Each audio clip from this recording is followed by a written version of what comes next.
Accessing the heat pump key operating parameters and settings is quick and easy using the touchscreen controller. On the main menu, go to the Settings icon at the bottom left of the screen. Select Service Settings and type the 4-digit password 1234 and tap Enter.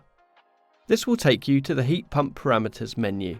Refer to the Heat Pump Parameters section in the Aerona Smart Controller installation and operating instructions for a detailed list of parameter settings, including read-only real-time values, heat pump set points, frost protection, and relay output settings.